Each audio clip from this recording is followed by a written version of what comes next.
Hello again, second graders. It's Mrs. Ward here. We are on our 5th day of our extreme weather research project. Today we're going to be looking at safety. So, when you're reading your text about your extreme weather, I want you to pay attention for safety. Look at the first question. Think about this. Are there warnings about this extreme weather? So, in your text, as you're reading, do you find that weathermen from news stations will report any warnings about this extreme weather? And where do you need to go to stay safe if this weather occurs? Are you staying in your house? Do you have to go into the basement? Do you need to leave your house? Do you need to go to a whole different town? So, as you're reading, you're going to be looking for safety.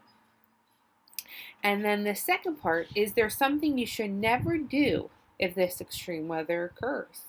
So, is it something you can't go outside if it occurs? Is it something that you have to stay inside? You shouldn't drive. You shouldn't go swimming. I want you to look for that information in your text. And then the last question is, are there any interesting related stories about your extreme weather? So 4 very important questions as you're reading.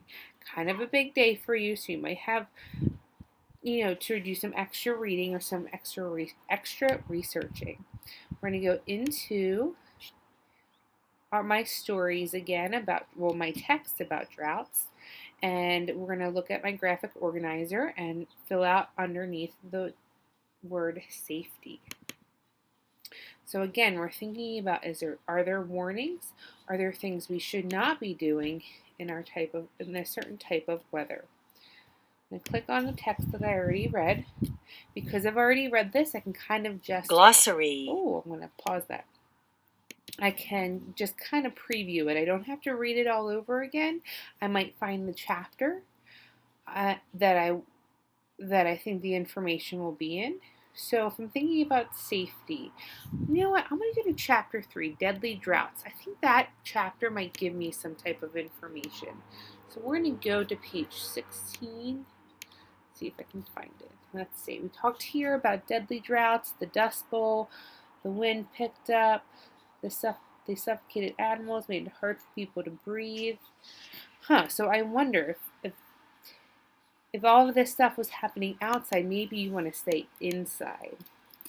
Stay inside, especially if it's something like the Dust Bowl where the dust is blowing all over. Ethiopia has a history of drought for much of the 1980s. It did not rain, crops dried up, and about 1 million people starved to death. Oh, people and animals did not get enough food. It is up to us to take care of our water supply. Turn off the faucet when you brush your teeth. Take short showers. Use a bucket and a sponge to wash a car, not a hose.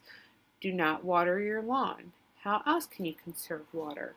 So I'm going to write those words down here on this under safety. Conserve water.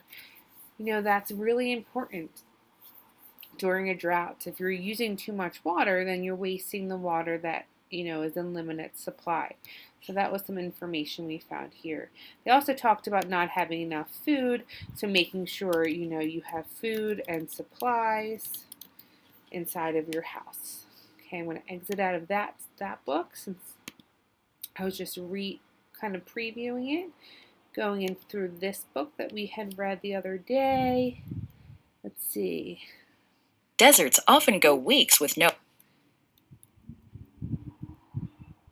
Math, art. Oh, people would build dams. I remember I read this the other day. People build dams across streams that hold back water. The water can be used during a drought. So towns and cities can build dams that hold water.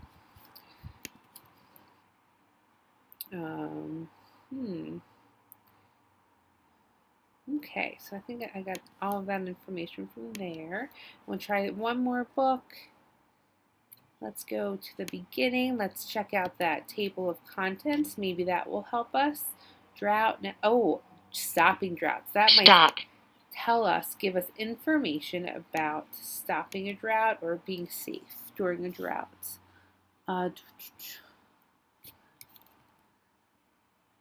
Droughts are hard to stop, but some things can keep them from doing so much damage. Farmers can plant trees and bushes to keep the wind blowing the dirt around. Interesting. Farmers plant trees and bushes. They can also plant their crops in ways that can help save the soil. Plant crops to help save the soil.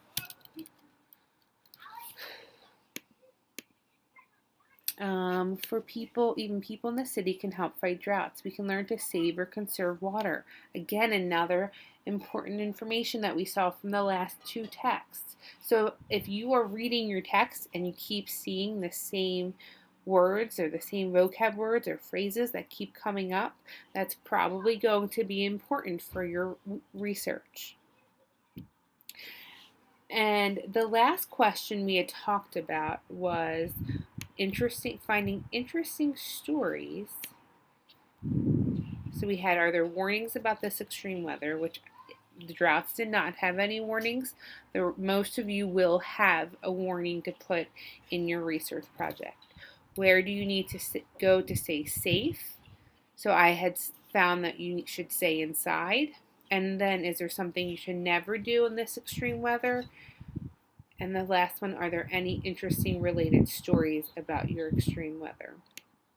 So something that you should never do during droughts is use too much water. Again, that goes with that conserving water. And I saw a few interesting stories about droughts. One was the Dust Bowl.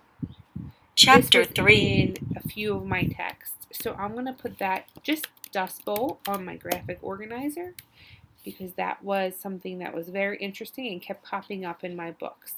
So I will be writing about that next week in my research project. So now your job is to go through your text, read new ones if you need to, preview the old ones, use your table of contents to help you find what you're looking for. You should be filling out the safety. So are there any warnings that the government or the news might give us if the extreme weather occurs?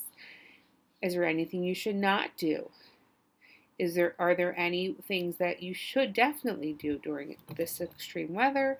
And then the last part is finding any interesting stories. So not too many. I would stick to 1 or 2 interesting stories.